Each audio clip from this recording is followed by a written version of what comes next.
చాలా కొంచెం నిశ్శబ్దం పాటించండి దయచేసి నిశ్శబ్దాన్ని పాటించండి అంత దయచేసి నుంచున్న దయచేసి కూర్చోండి. మీరు వీడియోలు తీయకండి ప్లీజ్. దయచేసి కూర్చోండి ఏదో ఒకటి చేయండి. మీరు కూర్చోవాలి, ఏదో ఒకటి చేయండి. చాలా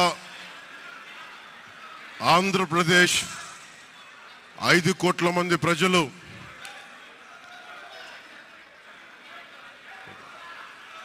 మీరు కూడా కూర్చోండి. చాలా చారిత్రాత్మకమైన తీర్పిచ్చిన రోజు ఇది. ఏ మాటకైతే మనం కట్టుబడి ఉన్నామో ఆంధ్రప్రదేశ్ ప్రజలకి జవాబుదారీతనంతో ప్రభుత్వం స్థాపిస్తాం, ఏ మాట మీద మనం చెప్పామో కూటమి ప్రభుత్వం ఆ మాటను నిలబెట్టుకుంటుంది.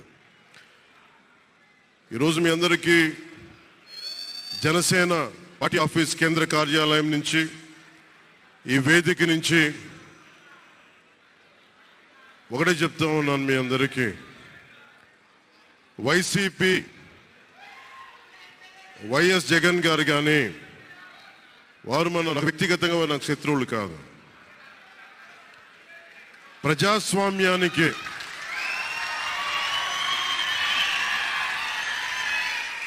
ఇది ఓడిపోయారు కదా అని చెప్పి జనసేన నాయకులుగా గుర్తుపెట్టుకోవాల్సింది. ఇది కక్ష సాధింపు సమయాలు కాదు, 5 కోట్ల మంది ప్రజల కోసం పనిచేసే సమయం ఇది. 5 కోట్ల మంది పైచులకు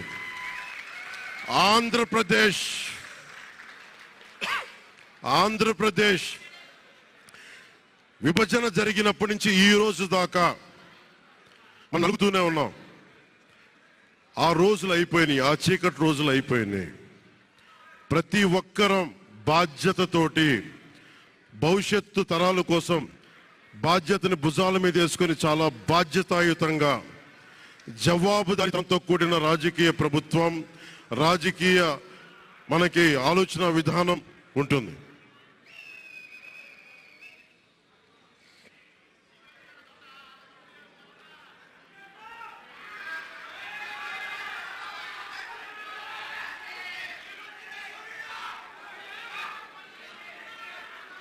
నేను ఆలోచిస్తా ఉన్నాను ఒక క్షణం, ఏం మాట్లాడాలి ఈరోజు అని.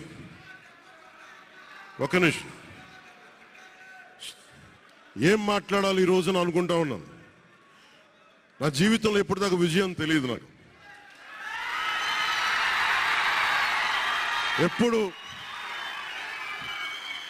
ఎప్పుడు ఒకే ఒకసారి సినిమాల్లో ఉన్నప్పుడు తొలి ప్రేమ అనే విజయం చూశాను.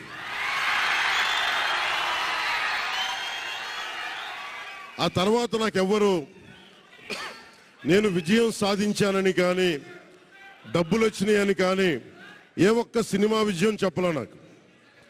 నా జీవితం అంతా ఎప్పుడు కూడా దెబ్బలు తింటానో, మాటలు పడతానో, తిట్టించుకుంటానో. నేను ఎంత ఎదిగా నాకే తెలియదు. మీ గుండెల్లో ఈ రోజు నన్ను తీసుకొచ్చి 21 గెలిచే వరకు నాకే తెలియదు.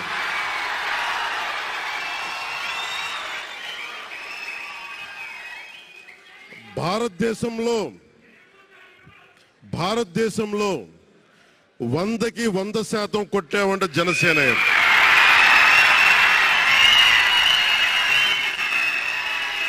100కి 100.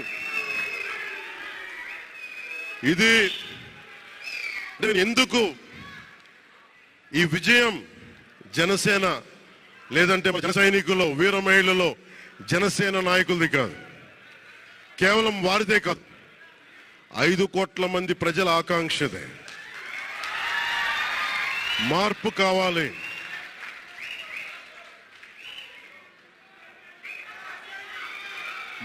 కావాలి, పాలన మారాలి. ఇవన్నీ చాలా మంది కోట్లాది మంది ప్రజల ఆకాంక్ష. ఈరోజు ప్రజల తీర్పు.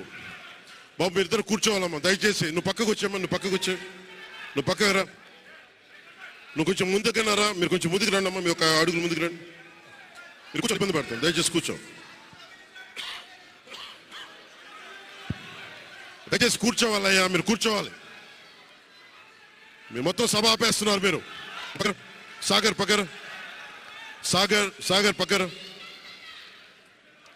ఇది మనందరికీ చాలా జాగ్రత్తగా ఉండాల్సిన సమయం. ఇది కక్ష సాధింపుల సమయం కాదు. ఇది ఆంధ్రప్రదేశ్ భవిష్యత్తుకి పునాది, బలమైన పునాది వేసే సమయం. అది అన్నం పెట్టే రైతుకి అండగా ఉండే సమయం. ఇది రక్షణ లేని ఆడబిడ్డలకి రక్షణ కల్పించే సమయం. ఇది ఆడబిడ్డల్ని, మహిళల్ని వారి కాళ్ళ మీద వాళ్ళు నిలబడగలిగేలా చేసే సమయం. ఇది నేను ఈరోజు ప్రభుత్వ ఉద్యోగులు కూడా మాటిస్తున్నాను.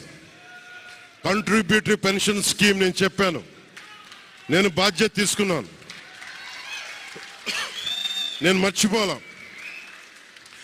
ఏరు దాటాక తెప్ప తగిలేసే రకం కాదు నేను. కాంట్రిబ్యూటరీ పెన్షన్ స్కీమ్ దానికి సరి సమానంగా అది కానీ మీకు న్యాయం వచ్చేలాగా సంవత్సరం లోపు తీసుకొస్తాను అని మాట ఇచ్చాం, తీసుకొచ్చి తీరుతాం. ఆ మాట మీకు ఇస్తున్నాం. మెగా డిఎస్సి నోటిఫికేషన్ విడుదల చేయించే బాధ్యత మనం తీసుకుందాం. యువత విలవిల్లాడిపోతా ఉన్నారు, యువత నలిగిపోతా ఉన్నారు. మీ చదువులకి తగ్గ ఉద్యోగాలు కానీ, మీ స్కిల్స్ ని పెంపొందించి మీకు ఉద్యోగాలు కానీ, నేను మీకు చెప్తున్నా, నాకు చాలా పెద్ద బాధ్యత ఇచ్చారు ప్రజలు. ఈ రోజున మామూలు బాధ్యత ఇవ్వాల. గెలిచింది, పోటీ చేసింది 21, 2 పార్లమెంట్లు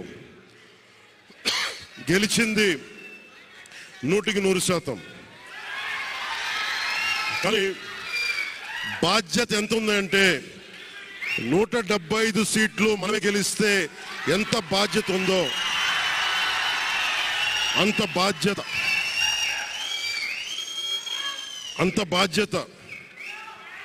బాధ్యతతో మేము పనిచేస్తాం. యువత నలిగిపోయి నేను మర్చిపోలేదు. ఆడబిడ్డలు ఇబ్బంది పడిపోయారు, మేము మర్చిపోలా. సగటు మధ్యతరగతి మనుషులు నలిగిపోయారు. రోడ్లు వెయ్యేలా గుంతలు వేశారు, అరాచకం చేశారు. అవన్నీ శాంతి భద్రతలు చాలా చాలా బలంగా ఉంటాయి, మీకు నేను మాటిస్తున్నాను.